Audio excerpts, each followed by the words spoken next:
La Fleur de la Vie, Fololo Yabomoye en Lingala, a un ambitieux projet d'entreprendre, en tout cas un projet entrepreneurial en République démocratique du Congo. Il s'agit de l'entrepreneuriat local. Si j'ai son initiatrice sur ce plateau, c'est une idée de génie. En tout cas, elle va essayer de nous expliquer ce que c'est et comment ça va se passer, comment aboutir à cette situation qui va améliorer le social de plus d'une personne à Kinshasa, pour commencer, dans la commune de Kalamou, plus précisément. Bonjour et bienvenue, Madame l'initiatrice du projet. Bonjour, Christopher. Il s'agit de Madame Anoda, pardon. Est-ce que vous pouvez d'abord, d'entrée de jeu, nous parler de ce projet Fololo Yabomoye? Oui. Fololo Yabomoye, c'est une organisation qui croit fermement qu'il est temps de changer la vie des jeunes à Kinshasa, au Congo. On croit vraiment qu'il est temps de vivre et arrêter la survie. Donc avec ceci, on va essayer de créer des opportunités aux jeunes et essayer de créer des emplois à partir de talents et de compétences. Oui, vous avez vous-même observé à Kinshasa et vous avez senti qu'il y a plus de gens qui survivent au lieu de vivre. Qu'est-ce qui vous a amené en fait à ce constat? Quel fait exactement? Le fait, c'est que moi-même, je suis née ici au Congo, à Kalamou. J'ai quitté le Congo dans les années 1990. Le fait, c'est que mes parents ont dû faire un choix. Et ils ont voulu me donner à moi les opportunités et surtout la possibilité de vivre et ne pas connaître la souffrance. À partir d'un certain âge, tu commences quand même aussi à rechercher qui tu es, d'où tu viens. Donc j'ai commencé à faire moi-même aussi mes recherches avec le soutien de mes parents en Belgique pour retrouver ma famille. Une fois que j'avais retrouvé ma famille, c'était pour moi aussi un choc culturel de revenir ici à Kinshasa parce que je ne me souvenais pas de comment Kinshasa est devenu maintenant. C'était après combien d'années à peu près? Ben, je pense quand même que je suis revenue la première fois en 2012. Et j'ai quitté vers 1994, 93-94, je pense. Donc plus de 20 ans après. Oui, ça fait longtemps. Donc l'image que moi j'avais de Kin, c'était autrement. Je me souviens, la commune où moi j'ai grandi, les amis que j'avais, l'environnement Kinshasa était belle, c'était vraiment une belle ville. Donc quand je suis venue ici, j'ai été vraiment choquée de voir comment c'était devenu. Et je me suis dit, ça c'est pas le pays que j'ai connu, le pays où j'ai quand même grandi les premiers 6 ans de ma vie. Et j'ai voulu essayer de faire quelque chose. Vous voyez, c'est pas toujours si facile d'essayer d'avoir un projet dans un pays où toi-même tu n'as pas grandi, où tu n'as non plus pas la mentalité. Donc pour moi, j'avais aussi une peur de venir ici. Tout ce que vous aviez au départ, c'est cette passion, cet amour, on va dire, dont je viens de quelque part et j'aimerais aussi faire quelque chose pour d'où je viens. Oui, parce que moi j'ai des bons souvenirs de Kinshasa. Vous voyez, j'ai des bons souvenirs. Je me suis bien amusée, vous savez. J'ai vraiment eu une enfance bien. Et c'est pour ça que je voulais vraiment... Je me dis, quand je vois les enfants dans les rues, je me dis, ça doit changer. Ces enfants-là ne peuvent pas grandir avec cette image-là. Parce qu'on remarque quand même que année après année, les enfants restent dans cette pauvreté. Et on veut en fait créer des opportunités et essayer de changer aussi la mentalité des gens. D'accord. Avant de continuer avec vous, on va prendre la minute d'information juste à côté avec Christian Kalonji parce qu'il est 10h passé de 3 minutes déjà sur ma montre et on reviendra entendre l'histoire de Madame Anoda. Christian, pour la dernière minute de l'information, bonjour, le dernier bonjour et bienvenue. Bienvenue à vous tous, Mesdames, Messieurs. Place à l'actualité sur Télé 50.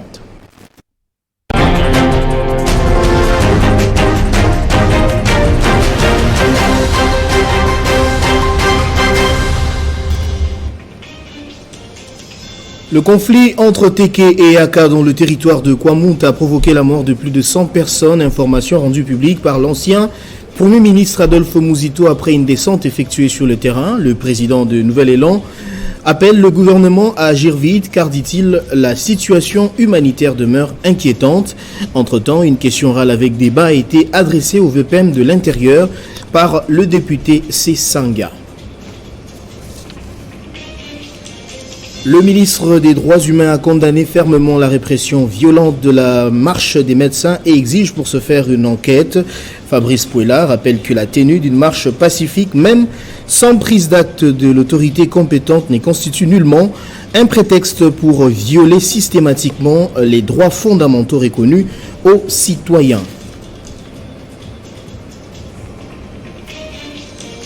Dans l'actualité également, les activités académiques suspendues dans les universités et instituts supérieurs de la République démocratique du Congo, décision prise par les membres du réseau des associations des professeurs des universités pour cause le non-respect par le gouvernement de l'accord signé avec le banc syndical.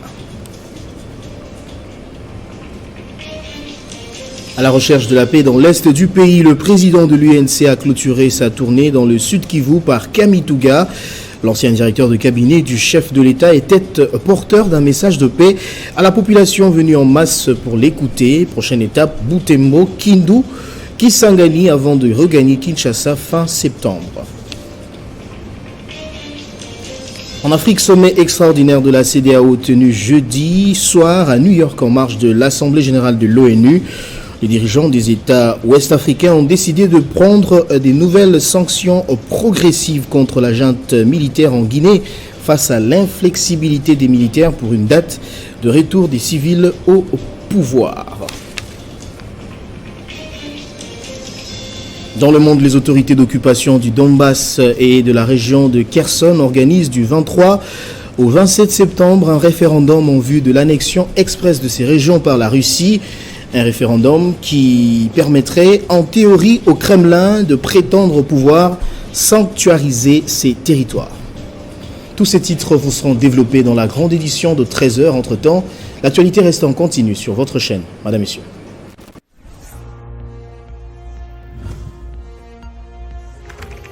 L'actualité reste en continu.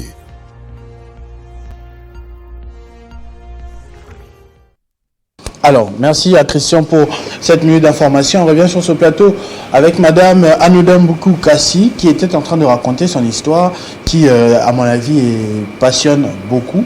Hein, moi, j'aime bien, je suis vraiment très intéressé jusque-là. Vous étiez à l'étape de Kalamou. Vous êtes parti et vous êtes revenu. Vous avez trouvé une commune de Kalamou complètement changée. Oui, voilà, c'est ça. Et ça m'a motivé de chercher un projet et d'essayer d'aider les gens. Parce que vous voyez, en Europe, moi je suis psychologue et coaching de carrière. Justement, parce que vous parlez de changer les gens, on sait qui vous étiez avant, mais quand vous êtes revenu et que vous avez remarqué cela, vous avez cette ambition de changer les choses. Mais qui êtes-vous ? Est-ce que vous êtes capable de changer les choses ? Qu'est-ce que vous avez comme, on va le dire, distinction dans la société ? Qu'est-ce que vous avez fait en Belgique pendant tout ce temps ? Donc moi, je suis donc psychologue clinique et carrière de coach. Et le travail que je fais, c'est, en fait, j'aide les gens à se orienter ou parfois à se réorienter sur leur plan professionnel. Donc quand il y a des gens qui ont des idées, qui ont des rêves, on essaye donc de leur donner des formations, de leur diriger pour qu'ils sachent réaliser leurs projets. Je me suis dit, ici à Kin, il y a beaucoup de jeunes qui ont aussi des rêves, qui ont aussi des projets, mais ils n'ont pas toujours les moyens pour financer ça. Vous voyez, moi aussi j'essaie d'aider ma famille. Hein. Je essaie de les aider surtout financièrement. Mais je me dis simplement comme ça, donner de l'argent, je ne les aide pas. Parce qu'au final, l'argent que je leur donne, c'est l'argent pour savoir survivre. Donc je veux essayer de leur donner aussi des autres moyens pour qu'eux-mêmes puissent créer une vie qui peut les aider à avoir une plus bonne vie qu'ils ont maintenant. Donc c'est pour ça que je me suis dit, je vais essayer quand même de faire un projet, essayer de rassembler les gens qui soutiennent aussi l'idée qu'il est temps maintenant pour les Congolais de vivre et arrêter la survie. Dans votre description, vous parlez de Fololo Yabo Moi comme un cadre d'espoir. Qu'est-ce que vous sous-entendez par cela? Ben, je pense qu'on peut avoir l'espoir. On ne peut jamais perdre l'espoir. Parce que moi-même, j'ai toujours eu l'espoir de retrouver ma famille. Tu vois, c'est pas facile. Parce que tu sais pas où tu dois. Je savais pas où je devais chercher, à qui m'adresser. Mais j'ai toujours l'espoir que j'allais les retrouver. Je pense que les jeunes, c'est bien de donner l'espoir aux jeunes. Surtout les jeunes qui ont des rêves. C'est quelque chose qui t'encourage aussi, qui te stimule aussi d'avancer. Et de ne pas toujours regarder derrière toi, mais vraiment de vivre dans le présent. Et c'est ce que vous voulez créer aussi pour ceux que vous avez retrouvés ici à Kalamou? Oui. Comme quoi, par exemple? Qu'est-ce que vous allez faire? Qu'est-ce que vous avez trouvé comme atout potentiel pour essayer de changer la situation?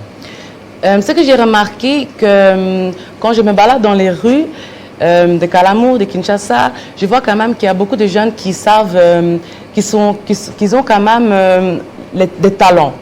Hein. Ils sont très innovatifs, ils sont très créatifs.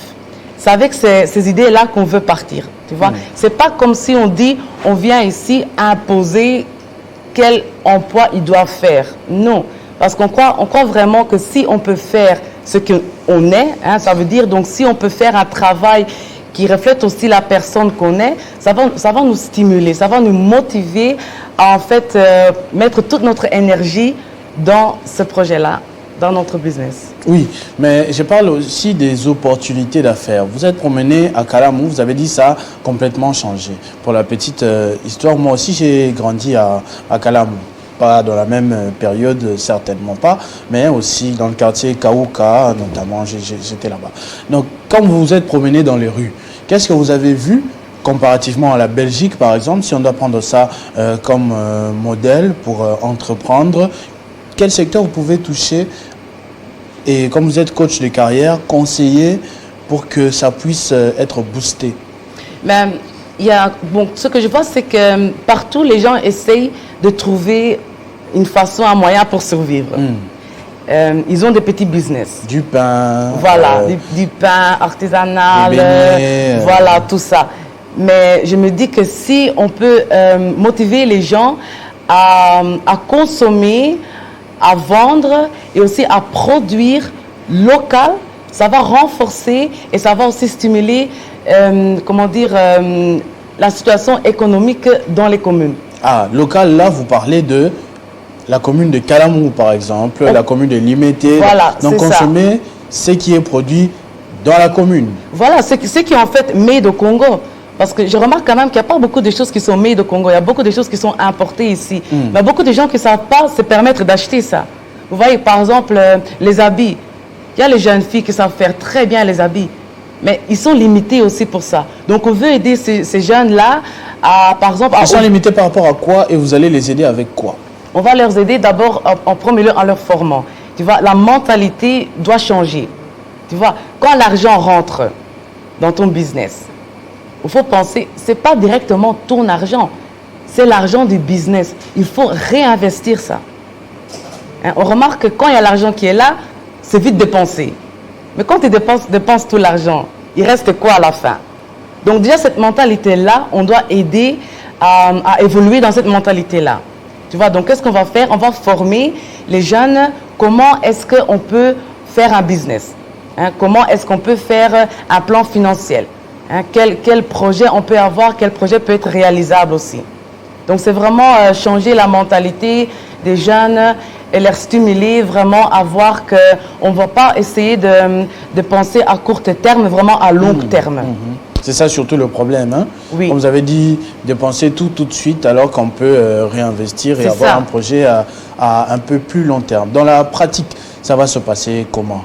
Ce conseil vous allez donner dans les églises, dans les écoles, au marché, comment vous avez prévu de donner ces conseils? Dans la commune de Kalamou, je vais d'abord essayer de m'arranger aussi avec les autres autorités aussi pour voir qu'est-ce qui est possible.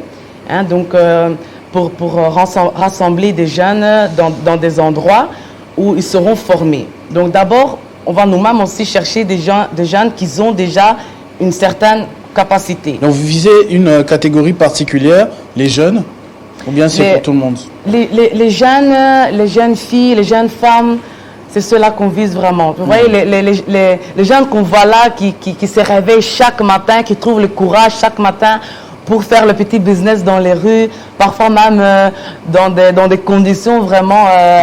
voilà, c'est ça, la chaleur ici à Kin, mais tu vois quand même, ils sont occupés.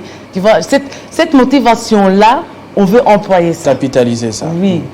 Ça, c'est très bien, oui. Mais comme vous étiez en train de parler de vous arranger avec les autorités pour faire quoi? Je veux savoir pratiquement, les conseils, vous allez faire comment? À la télé? Vous allez les rencontrer sur place? Sur place. Je veux vraiment rencontrer les jeunes sur place. Donc, les jeunes auront la possibilité de venir vers moi pour présenter leurs idées, leurs projets.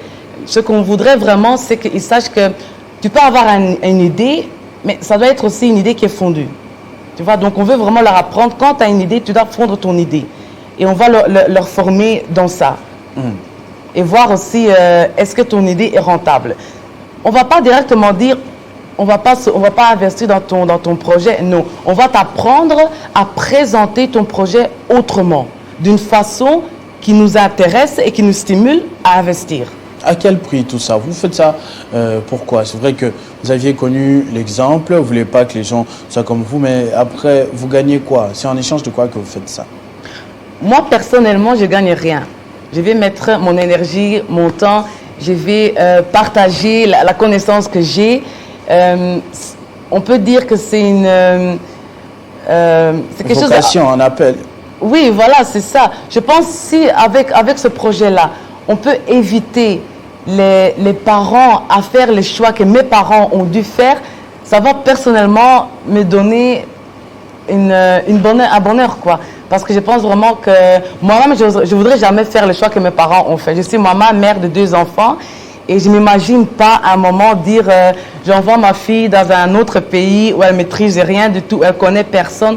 Non, je ne saurais pas faire ça. Donc, si on sait donc former les jeunes, parce qu'on va commencer quand même avec les jeunes, parce que c'est eux. Comme on dit, ici au Congo, on a une très grande population de jeunes qui sont vraiment très riches. Pour nous, on trouve ça une très grande richesse. Ils ont des talents, ils ont des compétences. On va simplement essayer maintenant d'encadrer tout ça. Ça, c'est très bien.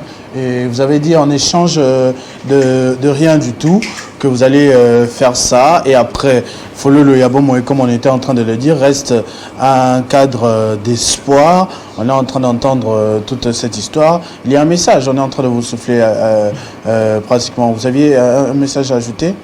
Ben, le fait, c'est qu'on veut quand même dire que, bon, on est ici avec 80% de la population qui gagne moins de $1 par jour. Hein, on veut essayer vraiment que les jeunes, que leur situation financière peut changer. Parce que maintenant, qui peut survivre avec $1 par jour? C'est vrai que c'est compliqué. Personne. Nulle part au monde. Voilà, c'est ça. Mais pourtant, les jeunes, ils se sentent obligés d'accepter ça. Si on sait leur donner plus de connaissances, si on sait leur donner plus d'expérience, il n'y a personne qui va accepter de vouloir travailler pour $1 par jour. Moi-même, je ne voudrais pas faire ça. Les jeunes, ils vaut mieux. Ils ont besoin de plus de mérite. On doit leur soutenir dans ça. Ça, c'est très bien. Et dans l'entrepreneuriat, on gagne beaucoup plus $1 par jour. Oui. Et on s'arrange avec son propre business model, avec sa propre vision. On sait jusqu'où on est en train de partir. Oui, mais pour ça, on aura aussi besoin de la solidarité dans les communes. Tu vois, si maintenant... Qu'est-ce que vous entendez par solidarité? Le fait, c'est que si maintenant, moi, j'ai un business, tu vois, mon voisin, il vient chez moi. Moi, je vais chez mon voisin. On fait ça comme ça. Plus besoin d'aller jusqu'à Gombe. Non. On termine tout à Kalamou. Oui, parce que ce qu'on remarque maintenant, c'est que les gens vont faire leur petit business à Gombe. Ça leur coûte beaucoup dans les frais de transport. Comme moi, je viens ici déjà, ça coûte beaucoup le frais de transport. Mais imaginez-vous, vous gagnez que $1 par jour. Et vous devez déjà dépenser la moitié au transport. Donc si on sait faire en sorte que les business sont locaux, les gens devront déjà moins dépenser par le transport. Il y aura moins de embouteillages dans les rues de Kinshasa. C'est ça aussi l'alternative. Ça va permettre de décentraliser un tout petit peu la situation. Voilà, c'est ça. Donc vraiment, on demande vraiment le soutien des communes et vraiment renforcer cette idée d'être unis, la solidarité. Les formations débutent quand? Vous dites? Les formations vont débuter quand? Mais le fait, c'est que maintenant, pour lancer le projet, on a besoin d'un budget. On demande la contribution de la population, donc ça veut dire $12 par an. Par année? Par année. Toute l'année? Ça fait donc $1 par mois. Ah, ok. Avec cet argent-là, ça nous donnera au premier lieu la possibilité de recruter des personnels, de former les personnels, et alors par après les personnels seront eux-mêmes aussi former les autres gens. On veut faire une sorte de réaction de chaîne. Moi je te forme, toi tu formes l'autre personne, et comme ça de suite. Ah, ça c'est très bien. Vous avez déjà une date calée quelque part? Je voudrais vraiment commencer, laissons dire, janvier 2023. Mais avant janvier 2023, il faut déjà mobiliser les fonds. Voilà, c'est ça. Donc, en fait, on vise, pour commencer le projet, une inscription de 50 000 personnes. Donc, vraiment, là... Là, on parle seulement de la commune de Kalamou. On parle de la commune de Kalamou, oui, mais je pense que les autres communes seront eux-mêmes aussi intéressées. Si on voit maintenant qu'on a déjà un bon budget pour commencer, ben, la prochaine étape, c'est faire la même promotion dans les autres communes. Je ne viens pas ici pour dire on va lancer les projets dans 3 ans, 4 ans, 5 ans. Non, c'est maintenant qu'on a commencé avec le projet. Donc, c'est maintenant qu'on veut mobiliser les jeunes à nous soutenir et à faire leur contribution de $12 par an. Comment faire pour entrer en contact avec vous? Par exemple, vous êtes présent sur les réseaux sociaux, vous avez un numéro de téléphone indiqué? Oui, j'ai un numéro de téléphone. Ils savent trouver les informations sur notre site web www.fololo.be. Vous trouvez toutes les informations là. On va aussi regarder pour que les gens savent venir sur place même pour s'inscrire. Donc, tout ça, c'est encore quelque chose qu'on va essayer de vraiment mobiliser et de donner les informations nécessaires aux gens. Comme ça, ils savent où ils doivent aller. Le numéro de téléphone, vous l'avez ou je vous aide à dicter? Le numéro de téléphone de l'organisation, c'est donc le 0032 499 22 10 30. Et localement? On peut prendre celui de Harris, par exemple. On peut dicter oui, c'est ça. Celui, c'est le 081. C'est bien celui que j'ai. 80 22 252. Voilà. Bien ça, je répète, 081 80 22 252 pour entrer en contact avec Fololo. Ce que je veux dire aussi, c'est qu'on demande vraiment que les gens s'inscrivent aussi sur le site. Comme ça, on sait voir aussi combien de gens sont inscrits. À partir de là, ils vont recevoir aussi une date pour venir sur place même. On va travailler avec des cartes de membres. Le site, c'est info@fololo.be. C'est où il faut entrer. C'est bien là-bas? C'est ça, c'est fololo. C'est www.fololo.be. www.fololo.be. Voilà, c'est ça. www.fololo.be. Entrez dans le site pour comprendre un peu la vision. Je crois que c'est encore détaillé là-bas par écrit. Il y a le plan d'action, comment tout va se passer. Et aussi contacter, les numéros est sur place aussi dans le site. Ce qui est très important quand même pour dire, c'est qu'on demande vraiment que les gens qui veulent être membres, les gens qui veulent associer avec nous, qu'ils suivent vraiment la mission et la vision de Fololo. Notre vision est vraiment le fait qu'on veut apprendre, on veut donner la connaissance à la population. Former des gens qui vont former.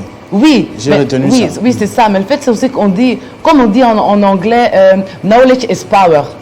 La connaissance, c'est le pouvoir. Une fois que les gens auront la connaissance, ils ne vont pas laisser comme ça savoir et accepter les conditions de travail qui est maintenant présent. Non, personne ne doit travailler pour $1 par jour. C'est pas normal. Non, il faut arrêter ça. On vit maintenant en 2022. Les gens méritent plus que ça. Il faut donner les moyens nécessaires pour que les gens puissent vivre. Donc, dans un pays qui ne manque ni courage ni opportunité.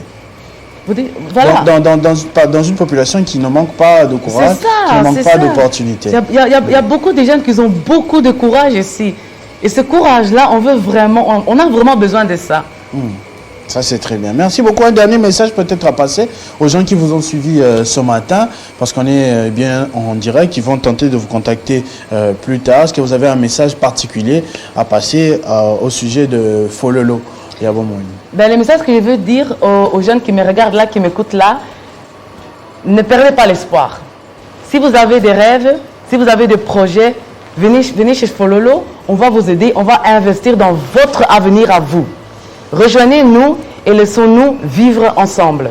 Merci. Merci beaucoup, Madame Anoda Mboukou Kassi, initiatrice de ce magnifique projet Fololo Yabomoyi, Fleur de la vie, comprenez ça comme cela, qui insiste sur l'entrepreneuriat au niveau local. Ça va se développer dans pratiquement toutes les communes, on l'espère, parce que ça soulagera beaucoup la population. C'est une véritable porte de sortie. Et après, on espère se retrouver ici prochainement sur ce plateau pour parler des avancées de ce projet. J'espère aussi. Merci beaucoup. Merci également à vous de nous avoir suivis depuis 7 heures. On a enchaîné avec tous les rubricards avant d'avoir les invités. Merci beaucoup de votre attention. 50 bonjours est terminé sur ces notes avec Freddy Kabengele, Arnaud Fataki, Dédé Sansois. On vous a tenu compagnie sur ce plateau. On vous a donné tous les sujets d'actualité possibles. Vous avez également appris dans la culture, dans le développement personnel, bien sûr avec quelques notes d'humour. On se retrouvera vendredi prochain avec le même plaisir. Entre-temps, vous restez fidèles au programme de votre chaîne Télé 50. Vous vivez heureux et vous vivrez 100 ans.